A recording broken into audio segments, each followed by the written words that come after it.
let's talk a little bit about the personal experience questions and how did these go? What did you do, and what were the questions? Which questions did you get? And they're on the website from McKinsey. You get. Okay. I'm not giving away any trade secrets here. There were three. It's inclusive leadership, entrepreneurial mindset, and personal impact. And Okay. in the first round, I mean, it just depends on who you get, but you get two of the three. I got personal impact and inclusive leadership. And this is so funny. I mean, the whole game here is, so they publish their question on the website. So you Word exact for word, word for word. word for word. Yeah. They want to make this easy. Hmm. And there is a way of preparing this. And then people struggle so badly with it. So the real underlying question is, can you say the right thing at the right time? Yeah, yeah. I mean, and again, they had lots of different styles. Some interviewers wanted to know like the type of tea we were drinking, in the room when I was having that difficult conversation. I mean, obviously not to that level, but they really went deep and they really wanted to understand how you were feeling in the moment and really wanted to understand your role. And others kind of let me tell my story and then maybe probed one or two things if they weren't sure on. And how did you tell your stories? Just situation, complication. This is the action I took. This was the impact, and this was the lessons learned. Cool. And how did they react when you, I mean, some people say, I can't give such a scripted answer. Yeah, so I went every time. Why don't I test the headline with you first to see if it's applicable for the question? And then I'd be like, so like a tweet, the headline is, I had a situation where a client rejected my whole work stream that I was trying to do. That sounds like it's going to fit for the personal impact and a time you had a challenging client or someone disagreed. Like, cool. Then I'd be like, the Wait, situation. okay, let's go a little deeper. So you gave like the headline and you Mhm, probed whether this is an answer they're looking for. mhm, Awesome. This is amazing risk every time. mitigation here. Okay. And then it also, Like tell me verbatim. Like I would ask, like, tell me about a time where you had a challenging client situation. sure. So maybe I test the headline with you just to make sure it's applicable, and then I can go through the context and the action I took.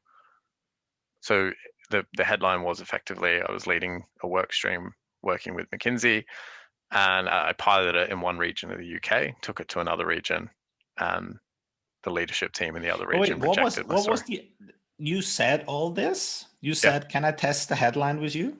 yeah. Oh, awesome. That's a cool script. Can I test the headline? Tested the headline. Hmm. You really said, okay, can I test my headline with you? It's a situation where we had a project with McKinsey and the client refused this. They were like, okay, yes. Yeah, Ah, very interesting. Okay, word for word. good. Okay, that's awesome. And because I wanted to make, I knew it. In the back of my mind, I think I knew it fitted because of three questions, and you have but I think it puts onus on them to be like present in the moment as well, and thinking like, oh shit, this guy's or girl Hmm. is an active participant in this conversation. Hmm. Then the other thing I'd do, I'd give the context, and then I'd say, again, I had another script to say, you know, um, that was maybe if I just pause there for a second, do you have any questions on the context and situation before I take you through my actions? And said that every time. And then if they had questions or I hadn't said, one time I didn't explain something very well. They're like, I don't really get it. I could tell they didn't really get it. So I paused and they were like, what, can you give me a bit more? And then I gave them a bit more and we were Ah, moving together through it. awesome. But that's very, very interesting. I mean, it shows how much this is a give and take. Most people perceive this as, okay, they ask a question and then you have to give them the perfect answer. But no, it's a give and take. Yeah. Interesting. And some of them I had like one associate who was awesome who interviewed me and he was just really helpful. And like, they can be so helpful. And I kind of pinched the idea from him because he was like, test the headline with me to make sure it works because I don't want you to run off and it's the wrong thing. And then I just tried that with the partners and it was really effective. Mm. Okay, so how did the bragging about yourself work in when you tell your stories, when you talked about the impact? you had? Yeah, I mean, you it should feel uncomfortable in terms of, but it didn't at the time because I'd worked on it and I knew that was what they were after, right? So Like, tell me an initially, example. Tell me an example of what feels an uncomfortable level of bragging about yourself.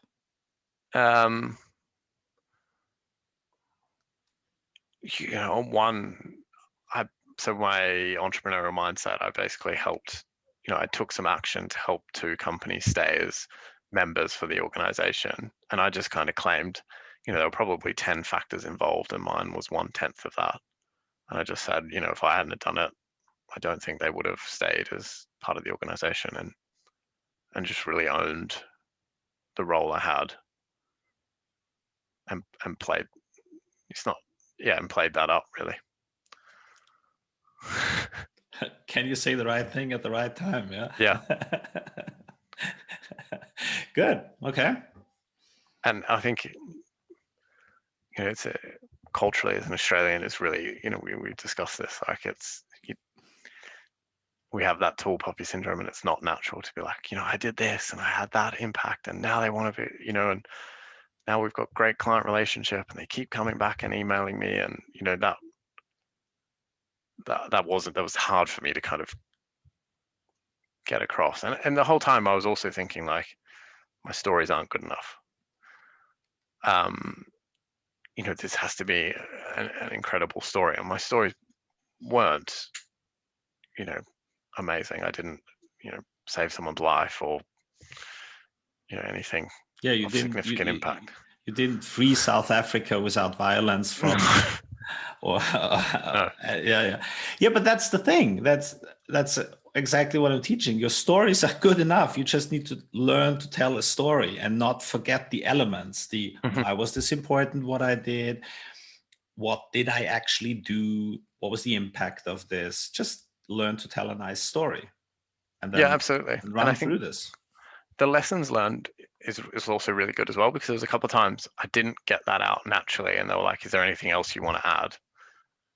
And that's when I went, "Oh, there was 3 lessons I learned from this, A, B, and C." And I think in some perhaps where I didn't nail it,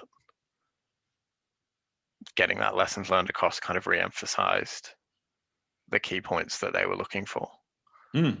And that was the key points from the questions on the website around, you know, what you should show in each of these things. So I tried to really tailor my learnings to what I thought they were looking for in each question. Yeah. Exactly. That taught me how to be like the value of entrepreneurship. This taught me that entrepreneurship means that I sometimes have to go up against resistance. Whatever the learning is. Like and then some I didn't talk about my lessons learned because they were happy with the story, and we moved on. So